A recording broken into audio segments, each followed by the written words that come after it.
We begin with my column of December 15th, 2000. Medal of Honor. When Al Gore was in Vietnam, he never saw much combat.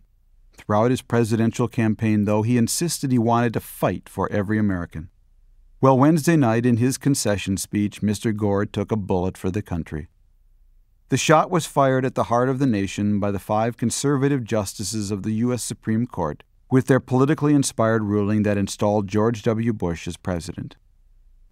The 5 justices essentially said that it was more important that Florida meet its self-imposed deadline of December 12th for choosing a slate of electors than for the Florida Supreme Court to try to come up with a fair and uniform way to ensure that every possible vote in Florida was counted, and still meet the real federal deadline for the nationwide electoral college vote on December 18th.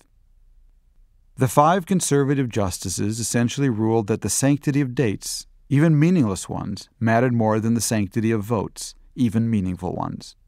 The Rehnquist Court now has its legacy. In calendars we trust.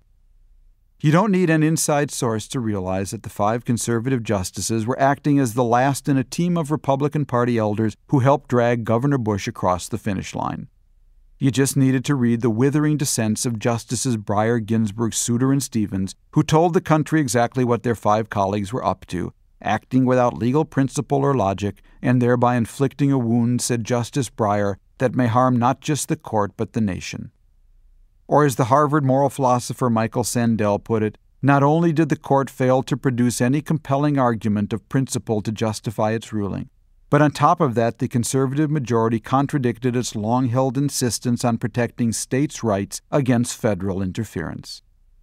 That's why this ruling looks more like partisanship than principle, and that's why many will conclude that the 5 conservative justices voted twice for president, once in November and once in December."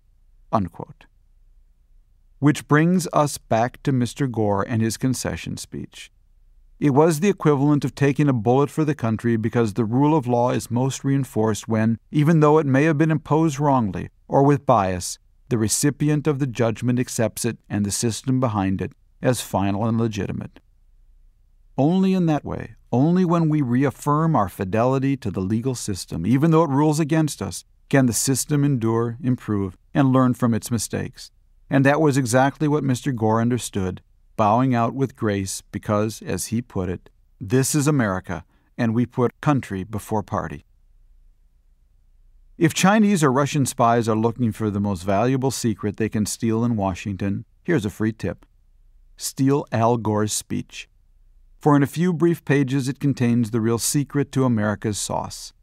That secret is not Wall Street and it's not Silicon Valley. It's not the Air Force and it's not the Navy. It's not the free press and it's not the free market.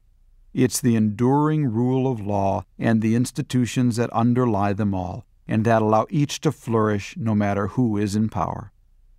One can only hope that Mr. Bush also understands that the ultimate strength of America and the impact it has on the world does not come from all the military systems he plans to expand, though they too are important, or from Intel's latest microchip. It comes from this remarkable system of laws and institutions we have inherited, a system, they say, that was designed by geniuses so it could be run by idiots. Mr. Bush will soon discover that preserving this system is critical not only for America, it's critical for the world. America today is the Michael Jordan of geopolitics. Many envy the institutions and economy that ensure our dominance. Others deeply resent us for the same. But all are watching our example, and all understand, at some level, that the stability of the world today rests on the ability of our system and economy to endure.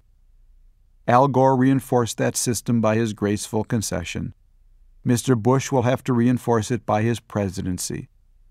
Now that the campaign is over and the system has determined the winner, no one should root for his failure, because, as Al Gore would say, this is America, and it's the only one we've got.